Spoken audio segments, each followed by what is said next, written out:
Well, tonight a special look at the daytime curfew the city of Fresno is looking to impose on school kids. Now, earlier this month, the city council put off a vote on that issue so the council members could study curfews in general. They are scheduled to take up that vote March the 27th. The police chief and the mayor are in favor of that curfew, saying truants are running rampant at Fresno Unified and the district has no way of controlling it. On any given school day, area malls like Fashion Fair are packed with truants, those students under the age of 18 who by law should be in school. A truant is a student who misses 3 days of class per school year. A habitual truant misses 6 or more classes. Councilmember Henry Perea says a curfew won't solve the truancy problem. Instead, he believes working closely with the school district under the current system is the way to go. When you look at the demographic of kids that are truant, they usually come from single-family homes. Mom is either on public assistance or working 1 or 2 jobs. Me imposing a $1,000 fine on top of that family does nothing to improve that child's situation. What we're trying to do under the ordinance is to speed up that process and deal with them in a more timely fashion. The curfew is the brainchild of Police Chief Ed Winchester, who says the sanctions will make the difference. First offense is a written warning to students and parents. A second violation, 16 hours of community service and possible fine. A third offense doubles that community service. A fourth offense refers a student to juvenile hall, suspension of a driver's license, and a $1,000 fine for the parents. We just have too many habitual truants on the streets of Fresno on a continuing basis. By the district's own numbers, last year there were nearly 28,000 truants and more than 14,000 habitual truants. And Winchester says those habitual truants are out committing crimes like assault and battery, burglary and vandalism. Mayor Alan Autry backs the chief.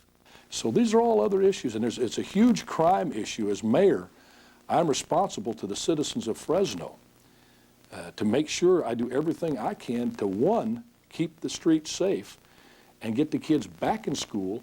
Superintendent Santiago Wood says he knows there's a problem, but he's worried that police will stop and harass kids who have a legitimate reason for being out of school. But a curfew is not the answer. A curfew is the last resort. It is unenforceable. It cannot be controlled in a way that provides equity for everyone. It cannot be administered in a way that you would not be suspect of infringing on a parent's or a child's civil rights or their freedom of choice. Well, where have the concerns been for the last 20 years or so? We've been doing it for 20 years.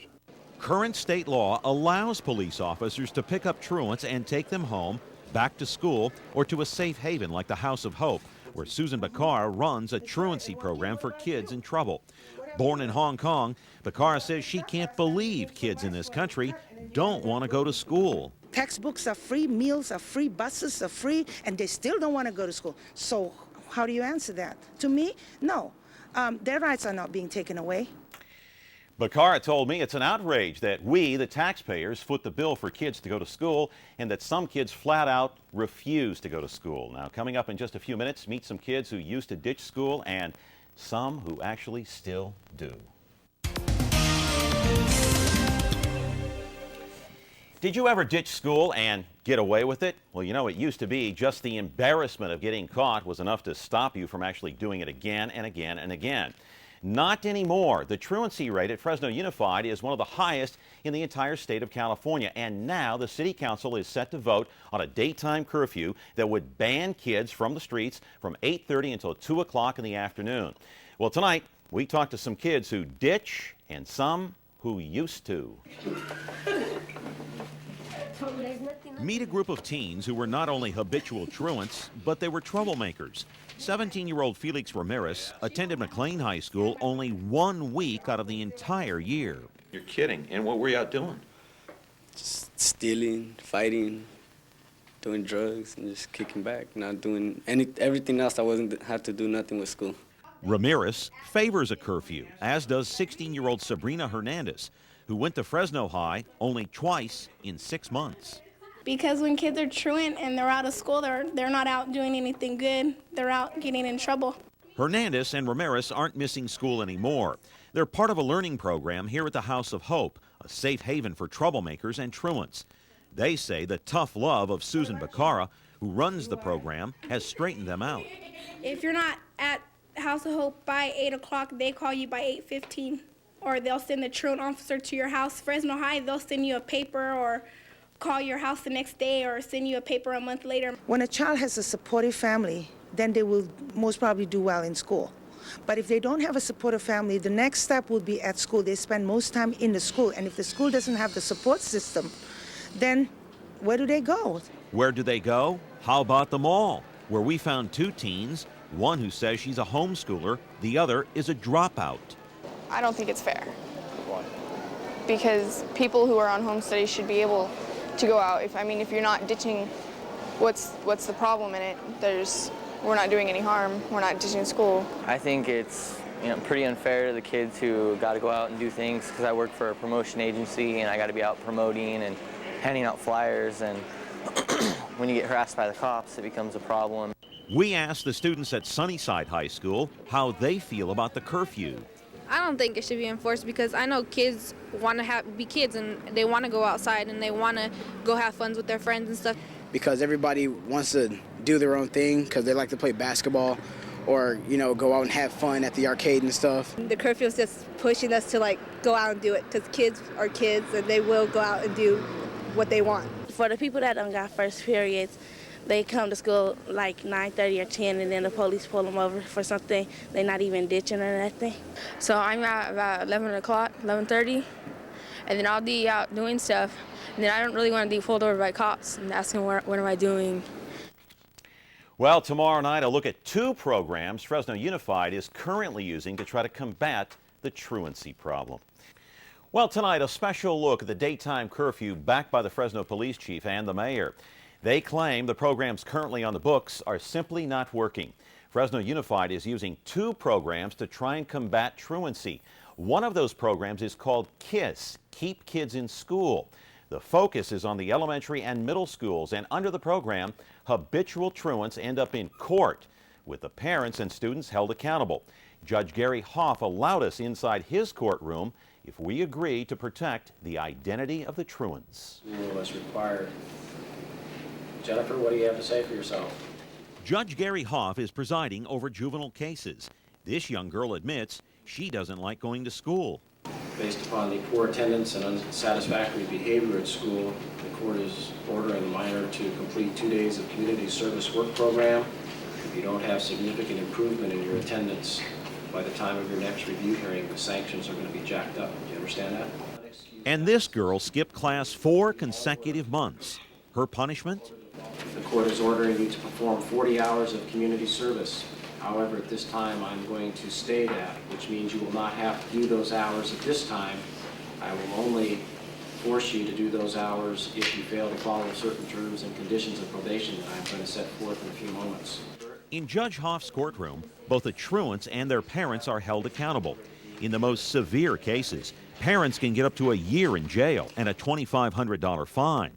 Truants are given community service, probation, and a $100 fine. On this day, only Damian LaFrance has showed any progress. He's gone back to school now and his grades have improved. What used to be D's are now B's and C's on his report card. He says he used to stay home playing video games and talking on the phone. But KISS, he says, has helped turn his life around. Yeah, it helped. It was kind of like there's a consequence for all your actions. So that's why I had to serve community service. So just that, I don't like community service. That's part of the reason why I stopped misbehaving. I think he just, hit bottom and decided that he was tired of all the trouble he was having at school and the arguments at home, and it was hard. Defense attorney Bob Hirth says the program works because it gets everyone's attention. I think the hammer of having the court involved catches their attention and says, hey, somebody is actually caring enough to sit down and take some time. Judge Hoff points out the majority of the kids in the KISS program have made significant progress with better attendance, fewer tardies, and better grades. It has multiple fronts, deterrent, it's early intervention, it's prevention, so it goes across the board. It depends on the level and sophistication of the minor, the nature and circumstances surrounding the absences and what can be done to correct them. But the drawbacks about this program are twofold.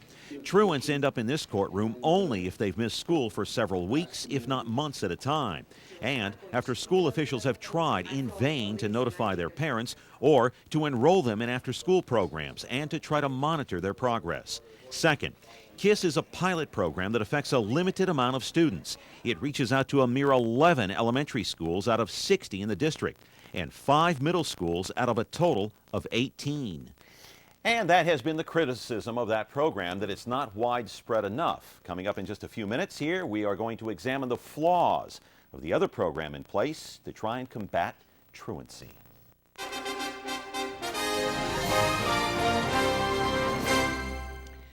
Both the Fresno police chief and the mayor of Fresno say they want a daytime curfew because the current programs on the books to combat truancy are simply not working. Fresno Unified officials admit they have a big problem, but most are against a curfew. So is the vast majority of the school board at Fresno Unified and the city council, but none have a better idea. Well, tonight I have an in-depth look at the flaws of a state-mandated program called SARB, the Student Attendance Review Board, that deals directly with truants. Under the state-mandated SARB program, if a student is truant, having missed 3 days of school without a valid excuse, that truant is to receive a written warning. A second truancy means the student is supposed to be assigned to after-school programs, but that's only being done on a school-by-school basis because those programs are being offered only in some elementary and middle schools. A third truancy means a truant is to be referred to a Student Attendance Review Board meeting. And at that meeting, the parents of the truant, school officials, the probation department, county welfare, county superintendent, and law enforcement are all required to discuss possible solutions. Problem is, only 1,410 truants were referred to SARB meetings last year. A bit stunning when you consider there were nearly 28,000 truants at Fresno Unified. Now, if a fourth truancy occurs, that truant should be sent to juvenile court. But Fresno Unified officials tell me, under the current SARB program, no habitual truant in their district has been referred to juvenile court in the better part of 10 years because the court is too busy handling hardcore criminal cases. Critics say it's proof the SARB program is ineffective. Bob Pankratz heads the SARB program for Fresno Unified. Yeah, from the critic standpoint, it's a very slow process. It may take, from the time that the student is first noticed with an attendance issue, it may take 6 to 9 months before a student gets to SARB. And the reason for that is we attempt interventions along the way. Last week, Pankratz informed the school board of the truancy problems in the district, and they seemed alarmed. Even so, board members were cool to the idea of a curfew. The curfew kind of spreads a very wide net when maybe we need to focus a little bit more on the school sites and the students that are the chronic truants. Even County Superintendent Pete Mijas is against a daytime curfew, saying 3 other school districts overlap with Fresno Unified and trying to enforce it would be difficult. I don't want children and students who are legitimate from neighboring school districts who are coming to shop at the mall being stopped and saying, "Why aren't you in school?" What a horrible introduction to law enforcement. Earlier this month, city council members delayed a vote on the curfew, saying they needed more time to study the issue. Homeschoolers packed the chambers, worried that if the curfew passed, their children would be harassed by police. There's a huge when I say huge, I mean we're one of the largest areas for homeschooling. I need you to take this into consideration. Why are these kids ditching school? You need to check out the teachers whose classes these kids are teaching. One of my concerns is that I'm always afraid when police stop the immigrant because the migrant kind of gets involved. It's not sending the police out as, stormtroopers to round up the kids. It's providing some teeth for some solutions. There's that whole issue of maybe using a big hammer when we need something much smaller. I don't know at this stage, John.